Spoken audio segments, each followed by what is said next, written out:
ሴትነት ስንል እህት፣ ልጅ፣ ሚስት ከሚለው በላይ እናትነቷ ብዙ ልብ ላይ ገዝፎ ይታያል። ሴት የምድር ሚዛን ጠባቂ ናት። ጥንትም ሆነ ዛሬ ዘመን የማይቀይረው የአምላክ ጥበብ የሚከናወንባት የእናትነት ልዩ ተፈጥሮ። ዘፍጥረት ምዕራፍ 1 ቁጥር 27። ከዚያን ጊዜ ጀምሮ ሁለቱም ጾታዎች በቤተሰብም ሆነ በማህበረሰብ ተሳስበው ተቻችለውና ተማምነው የጋራ ኑሯቸውን በሰላም ኑረዋል፣ እየኖሩም ነው። ብዙ ሴቶች ለሰው ልጅ ደህንነት፣ ለእግዚአብሔር ክብር ብዙ መንፈሳዊና ማህበራዊ አገልግሎት እንዳበረከቱ በቅዱስ መጽሐፍና በዓለም የታሪክ መዝገብ ስማቸው ተመዝግቦ የህይወት ታሪካቸው ለዘላለም ሕያው ሆኖ ይኖራል።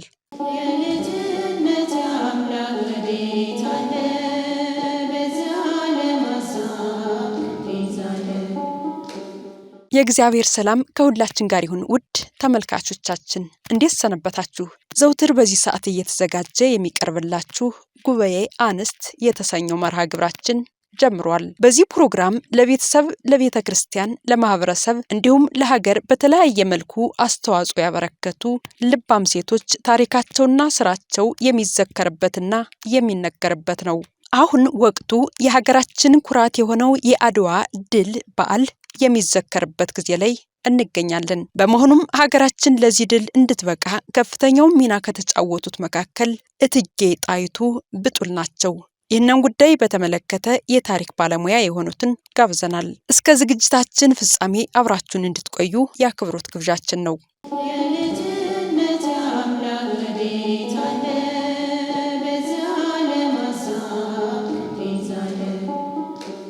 የታሪክ ሊቃውንት በአድናቆት የመሰከሩላት ሀገራችን ጀግና አባቶች ብቻ ሳይሆኑ ጀግና እናቶችንም ያፈራች ምድር ናት። ንግስት እቴጌ ጣይቱ ብጡል የእምነት ኃይል ከሁሉም በላይ መሆኑን በመረዳት ከማንኛውም ስጋዊ ነገር በበለጠ ለመንፈሳዊ ጉዳዮች ከፍተኛ ፍቅርና ክብር ነበራቸው። በመሆኑም አብያተ ክርስቲያናትን በማሰራት መንፈሳዊ ትምህርት ቤቶችን በማቋቋም የቅድስት መጻሕፍት ትርጓሜ እንዲስፋፋና ጉባኤው እንዲበረታታ ይጥሩ እንደነበረ ታሪካቸው ያስረዳል። ስሜ ቆንጂት ጌትዬ የታሪክ መምህርት ነኝ። እቴጌ ጣይቱ ክርስትና ከተነሱ በኋላ ማለትም በተወለዱበት በበጌ ምድር ክርስትና ከተነሱ በኋላ እድሜያቸውም ለሃይማኖት ትምህርት በወቅቱ ፎርማል ኤዱኬሽን ስላልነበረ የቤተ ክርስቲያን ትምህርት ተምረዋል። ከዛም ባለፈ ደግሞ የግዕዝ ቋንቋ ማንበብ መጻፍ፣ አማርኛ ቋንቋ ማንበብ መጻፍ፣ ከዚህም ባለፈ ደግሞ ግጥምም እንደዚሁ ይሞክሩ ነበረ። ከዚህም ባሻገር እድሜያቸው እየበሰለ ሲመጣ በአመራር ደረጃም ቢሆን ሃይማኖታቸው ነበረ ሊድ ሲያደርጋቸው የነበረው። የትኛውንም ፖለቲካዊም ሆነ ማንኛውንም ዲሲሽን ሲያስተላልፉ በሃይማኖት የተቃኘ ነበረ። ቤተክርስቲያን በማሰራት ለአብነትም የእንጦጦ ማርያም ቤተክርስቲያንን በማሰራት የአዲስ ዓለም ማርያም ቤተክርስቲያንም አሰርተዋል። ከሀገር ውስጥም ባሻገር በእስራኤል ሀገር የሚገኙ የደር ሱልጣን የሚገኙ የኢትዮጵያ መነኮሳት እንደሚታወቀው በ19ኛው ክፍለ ዘመን በረሃብና በተለያዩ ችግሮች ገዳሙን ትተው በመሄድ የግብጽ ኮፕቲክ ቤተክርስቲያን አካባቢውን እንዲቆጣጠሩት በማድረግ አሁንም ድረስ ውዝግብ የኔ ነው በሚል ውዝግብ እንዲነሳ በተደረገበት ጊዜ የኢትዮጵያ ኦርቶዶክስ ቤተክርስቲያን ርስት የሆነውን ይሄን ዴር ሱልጣን ገዳም የኢትዮጵያ መብት መሆኑን ለማስከበር ያደረጉት አስተዋጽኦ በጣም ከፍተኛ ነው። ለገዳማቱ መነኮሳት የገንዘብ ድጋፍ በማድረግ ከዚህ በኋላ አካባቢውን ለቀው እንዳይሄዱ የኢትዮጵያ ቅርስ ተጠብቆ እንዲቆይ ያደረጉት አስተዋጽኦ በጣም የሚመሰገን ነው።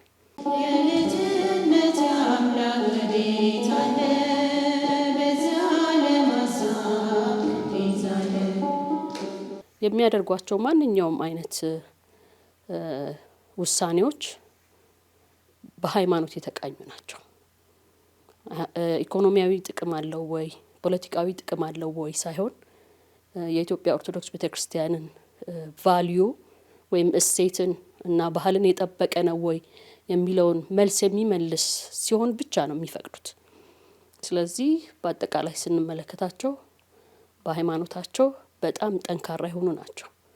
በሰላም ጊዜ ብቻ ሳይሆን እንደሚታወቀው የኢትዮጵያን ሉዓላዊ ክብር ያስጠበቀው የአድዋ ጦርነት ፍልሚያ ላይ ባለበት ሁኔታ እንኳን ቀን ቀን የጦር ስትራቴጂ በመንደፍ የጦር ሰራዊትን በማበረታታት ሴቶችን በማስተባበር ስንቅ፣ ትጥቅ፣ ሌሎችንም ነገሮች ከማዘጋጀትን ባሻገር ሌሊት ደግሞ በጸሎት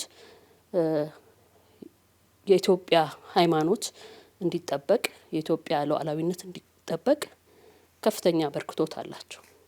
በነገራችን ላይ ይህን ሁሉ ነገር የሚያደርጉት በተለይ ለኢትዮጵያ ሉዓላዊነት ይሄ የተደረገው የአድዋ ጦርነት ላይ ይሄን ሁሉ ነገር የሚያደርጉት ቅድም እንዳነሳውልሽ ብሔራዊ ማንነት ከሃይማኖት ጋር የተሳሰረ ለሳቸው በሳቸው እምነት በንግስቲቷ እምነት የአንድ ሀገር ሉዓላዊ ማንነት ማለት ሃይማኖታዊ ማንነት ነው።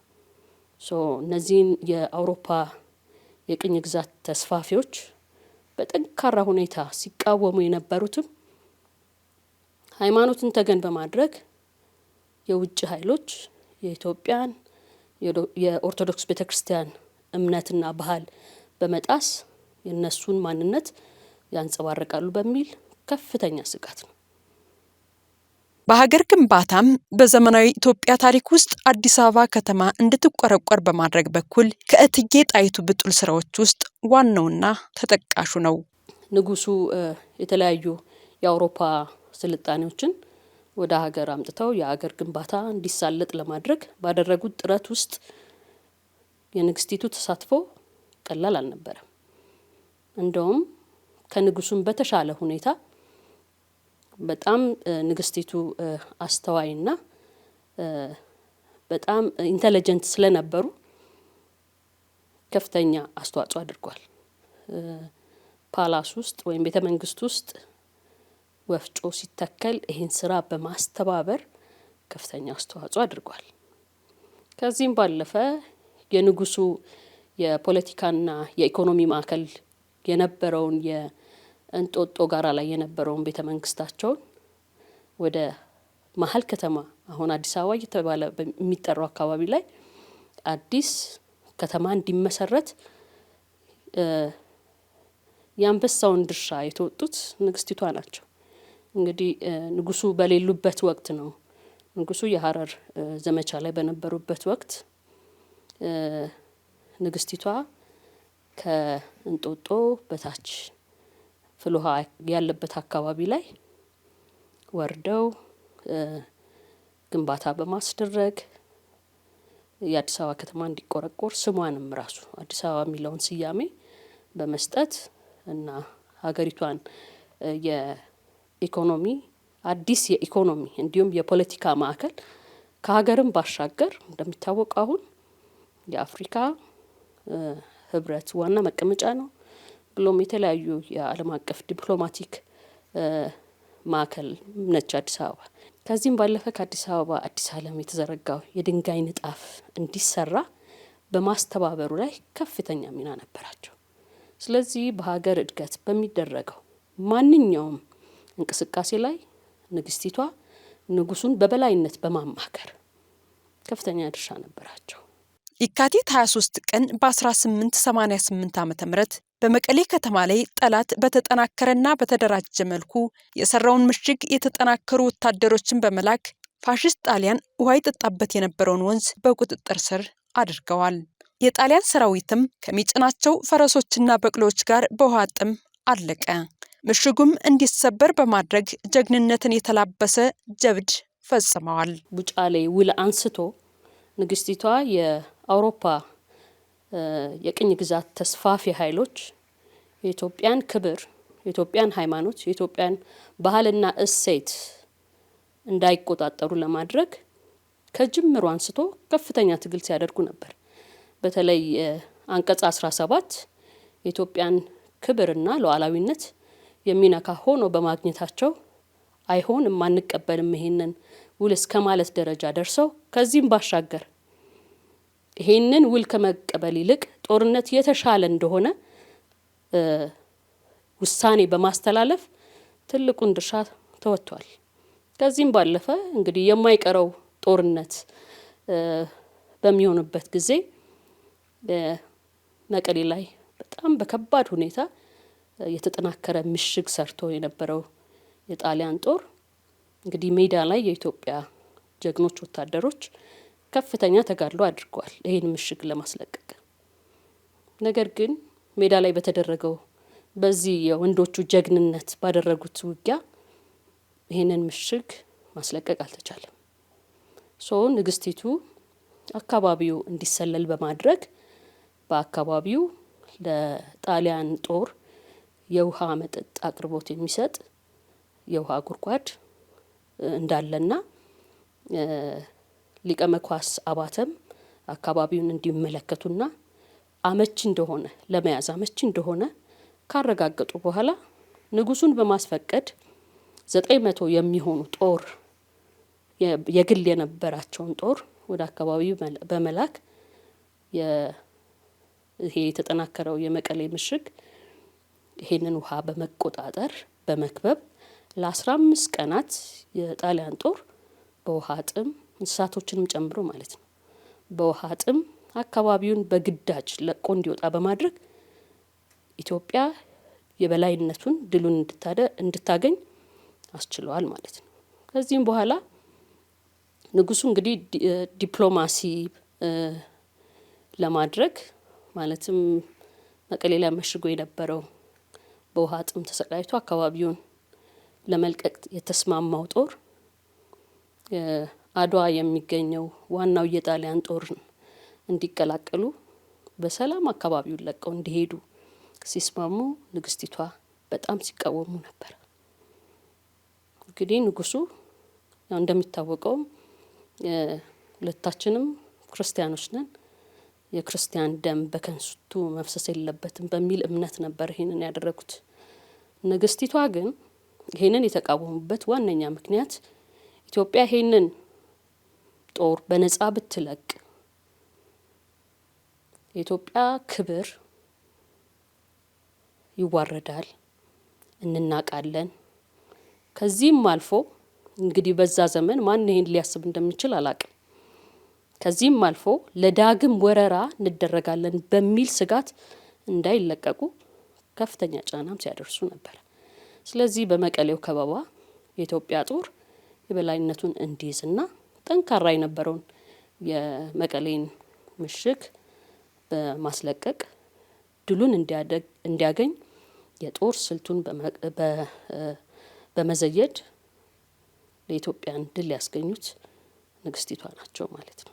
የታሪክ ባለሙያዎችና ሰነዶች እንደሚያስረዱት 511 ጀግና ሴቶች በጦርነቱ ላይ ተዋግተዋል። ለምሳሌ ያህልም የፊት አውራሪ ገበየሁ ሚስት በጦር ሜዳ በጀግንነት ተሰውተዋል። በመሆኑም ሀገራችን ኢትዮጵያ የእናቶቻችንና የአባቶቻችን የህይወት መስዋዕትነት ተከፍሎባታል። የሚታወቀው ብዙ የጦር ሜዳ ውሎች ላይ ወንዶች የማይተካ ሚና እንደሚጫወቱ ማንም ይገነዘባል።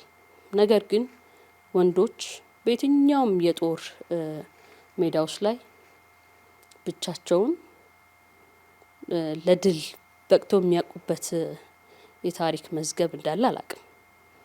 ከአድዋ ጋር በምናገናኝበት ጊዜ በአድዋ ጦርነት ወቅት የሴቶቹ ድርሻ ከወንዶቹም የማይተናነስ ነበር።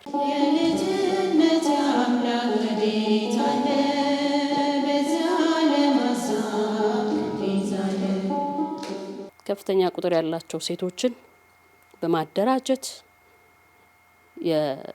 ለጦሩ የሚሆን ስንቅ ትጥቅ በማዘጋጀት ከፍተኛውን ሚና ሲጫወቱ ነበር። እንደው ለአብነት እንኳን ሴቶቹ ወንዶቹ ድል አድራጊ እንዲሆኑ በማበረታታት በተለይ እንግዲህ በሽለላ በፉከራ ሴቶችን በተለይ አንድ የምትታወቅ አዝማሪ ነበረች፣ ጣድቅ የምትባል አዝማሪ። እሷንም ጨምሮ ወንዶቹን እንዲበረታቱ ከፍተኛ ሚና ሲጫወቱ ነበር። ከዚህም አልፎ በጦርነቱ የቆሰሉ ወታደሮችን በማከም ደረጃ ከፍተኛውን ሚና ተጫውተዋል። ምናልባትም በ1935 የተመሰረተው የኢትዮጵያ ቀይ መስቀል ድርጅት ንግስቲቷ ይህንን ነገር በማስተባበር ሰብአዊ ድጋፍ ለወታደሮች ማድረጋቸውን ተከትሎ የተመሰረተ ይመስለኛል። ስለዚህ የሴቶቹም ሚና ከወንዶቹም የሚተናነስ አልነበረም። ንግስቷ በሁሉም የተፈተኑ ልባም ናቸው። በአድዋ ጦርነት ጊዜ ከአጼ ምኒልክ ከፍተኛ የጦር አበጋዞች መካከል አንደኛዋ አዋይ መኮንን ነበሩ። የቤተክርስቲያን ትምህርት በሚማሩበት ጊዜ ከዚህ ጎን ለጎንም የፖለቲካ ትምህርት፣ የዲፕሎማሲ ትምህርት፣ የአመራር ትምህርት ቀስመዋል። ስለዚህ ይህንን ለረጅም ጊዜ ያካበቱትን ልምድ በመጠቀም በአመራር ብቃት ከፍተኛ ሚና የተጫወቱ ናቸው። ከፍተኛ ቁጥር ያለው እንግዲህ አስቢው 6000 ፈረሰኛና 3000 ጦር መምራት። እንግዲህ ወንዶች እንደምናውቀው የወንድ አመራር ላይ ያሉት አመራር ላይ ብቻ ነው ፎከሳቸው፣ ያላቸውም ሪስፖንሲቢሊቲ ምናልባትም እዛ ላይ ብቻ ያተኮረ ነው። ንግስቲቷ ግን ከዚህም ባሻገር ሌሎች ጫናዎች እያሉባቸው ግምጃ ቤትም ናቸው። ሴቶችን በማስተባበር እርሳቸው ቀዳሚ ናቸው። ቤተ መንግስት ውስጥ የተለያዩ ፖሊሲዎች፣ የተለያዩ ውሳኔዎች በሚወሰኑበት ጊዜ ዋና የንጉሱ አማካሪ ናቸው። ከዚህም አልፎ እንግዲህ ከንጉሱ ጋር አብረው የተለያዩ አመራር ደረጃ ላይ ያሉ ግለሰቦችም በሚያወጣቸው የተለያዩ ሀሳቦች ጠቃሚም ይሁኑ ጎጂ በመከራከር አቅማቸው በጣም የሚታወቁ በጣም የሚደነቁ ሴት ናቸው። ስለዚህ በሰሯቸው በተሰማሩባቸው በየትኛውም እንቅስቃሴ ላይ አመራርን በተለይ ለሴቶች ሮል ሞዴል በዛ ዘመን እንግዲህ ሴቶች እንደዚህ አደባባይ ወጥተው አቅማቸውን የማሳየት አቅማቸው ወይም ደግሞ እድላቸው በጣም አነስተኛ በሆነበት ጊዜ ንግስቲቷ በአመራር ጥበብ እንግዲህ ያየናቸው ድሎች ቅድም የዘረዘርናቸው የሚታወሱ ናቸው። ቤተክርስቲያን ማሰራት ከኢትዮጵያም ባሻገር በውጪ ያሉ መነኮሳት ቀድሞ ወደ ነበረችው ርስታቸው እንዲመለሱ በማድረግ በዓለም አቀፍ ደረጃ የኢትዮጵያ በዴር ሱልጣን ያላት ሉዓላዊ ባለቤትነት እንዲከበር በማድረግ በማሳወቅ የመንገድ ስራዎች እንዲሳለጡ በማድረግ ከዛም ባለፈ እንደሚታወቀው በኢትዮጵያ የተመሰረተው የመጀመሪያው ባንክ አቢሲኒያ ባንክ ነው አይደል? ባንክ ኦፍ አቢሲኒያ በእንግሊዞች የተከፈተው ማለት ነው። ይሄ ባንክ ለኢትዮጵያ ነጋዴዎችና ባለአባቶች ብድር ይሰጥ ነበር። ይሄንን ብድር መመለስ ያቃታቸው ግለሰቦች በባንኩ ከፍተኛ ጫና ይደርስባቸው ነበረ። ፍርድ ቤት እስከ ማቅረብ ደረጃ እንዲታሰሩ እስከ መወሰን ደረጃ ማንገላታትንም ጨምሮ ማለት ነው። ስለዚህ ንግስቲቷ የራሳችን ዜጎች በእንግሊዝ መንግስት እንደዚህ እየተደረጉ እያየን ምኑን የኛ ሆኑ? ስለዚህ እነዚህ ኢትዮጵያውያን ነጋዴዎች፣ ገበሬዎች ከዚህ በኋላ እንዲጉላሉ በማያደርግ ሁኔታ አንድ ተቋም መመስረት አለብን በማለት የኢትዮጵያ የእርሻና የንግድ መምሪያ ድርጅትም መስርተው ነበር። ባንክ መሰል ተቋም ነው። በኋላ እንግዲህ የኢትዮጵያ ልማት ባንክ የሚባለው መሰረት የጣለ ይሄ ተቋም ነው። ስለዚህ የመክፈል አቅም የተሳናቸው እነዚህ ግለሰቦችን በማበደር ብድራቸውን ለባንክ ኦፍ አቢሲኒያ በመመለስ በነጻነት ተንቀሳቅሰው እንዲሰሩ እድሉን አመቻችተዋል። ይሄ የሚያሳየው የአመራር ብቃታቸው የት ድረስ እንደደረሰ ኢትዮጵያውያን በሌሎች መንግስታት ወይንም በውጭ ሀገር ተቋማት እንዳይንገላቱ ለህዝባቸው ያላቸውን አለኝታነትም ያሳዩበት ነው። በጋብቻ ሰንሰለት በማስተሳሰር በብሔረሰቦችና በመሳፍንቶች መካከል የሚነሱ በረቀቀ ዘዴና በብልሃት ችግሮችን ሲፈቱ ኑረዋል። ንጉስ ሚኒሊክ ማዕከላዊ መንግስትን ከያዙ በኋላ ያው እንደሚታወቀው ለረጅም ዘመን የንግስና ዘውድ በሰሜኑ ኢትዮጵያ አካባቢ ነበር የነበረው። ከጎንደራይን ፔሪድ ወይም ከጎንደራዎች ዘመን በኋላ ወደ ሸዋ ነው ንግስና የመጣው። በዘመኑ እንግዲህ የሰሜኑ ኢትዮጵያ ክፍል እንደ ዳር ሀገር ነበር ይቆጠር የነበረው። ማለትም ማዕከላዊ ኢትዮጵያ ላይ ያሉ ሸዋና በሰሜን አካባቢ ያሉ ኢትዮጵያውያን ተራርቀው ነበር ማለት የሚቻልበት ደረጃ ነበር። በየትኛውም ፖለቲካዊ፣ ወታደራዊም በየትኛውም ሁኔታ የመቀራረብ አይነት ሁኔታ አልነበራቸው። ንግስቲቱ በተለይ የተጫወቱት ሚና በዚህ ረገድ ከፍተኛ ነው። የጋብቻ ቅርርብ በማድረግ በሰሜኖችና በሸዋዎች መካከል የጋብቻ ግንኙነት በማድረግ በሁለቱ አካባቢዎች መካከል የተጠናከረ ቅርበት እንዲኖር ከፍተኛውን ሚና ተጫውተዋል። ጥንትም ሆነ ዛሬ በመንፈሳዊና በማህበራዊ ህይወት ከማጀት እስከ አደባባይ በከፍተኛ ብቃት ኃላፊነታቸውን በመወጣት ሴቶች ወደር የማይገኝላቸው የምድር ገጸ በረከት ናቸው። ሴቶች ግማሽ የህብረተሰብ ክፍል ናቸው ይባላል። ከዛም በላይ ነው ቁጥር ስንመለከት አንዳንድ አካባቢዎች ላይ። እንግዲህ እንደሚታወቀው ወንዶች ሀገርን ሲሰሩ፣ ሴቶች ደግሞ ቤተሰብና ማህበረሰብ ነው የሚሰሩት። ስለዚህ ሀገር የምትነሳው ከየት ነው ማለት ነው? ከቤት ነው አይደለ? ስለዚህ ቤተሰብን በመስራት ደረጃ ከፍተኛ ሚና ሴቶች አላቸው።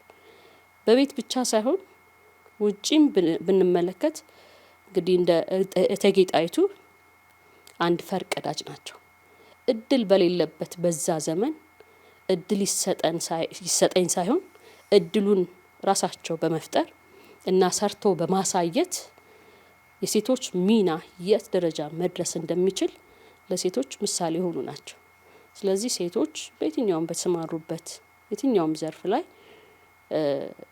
በብቃት የመወጣት አቅም እንዳላቸው እቴጌይቱ ማስመስከር የቻሉ ናቸው። እሳቸው ብቻ አይደሉም። እንግዲህ የኢትዮጵያ ታሪክ የሴቶችን ሚና ብዙ ጊዜ አጉልቶ አሳይቶ አያውቅም። ከእሳቸውም ዘመን አስቀድሞ በንግስናውም በአመራር ጥበብም ከፍተኛ እውቅና የነበራቸው እውቅናቸውንም አደባባይ ድረስ ያወጡ ታላላቅ ሴቶች ነበሩ። ስለዚህ ሴቶች በየትኛውም ዘርፍ ላይ በብቃት የማሸነፍ የተሰጣቸውን ኃላፊነት በብቃት የመወጣት አቅም አላቸው ማለት እንችላለን። ውድ ተመልካቾቻችን የዛሬው ቆይታችን ይህን ይመስል ነበረ። ቀጣይ በሌላ ዝግጅት እስከምንገናኝ መልካም ሳምንት።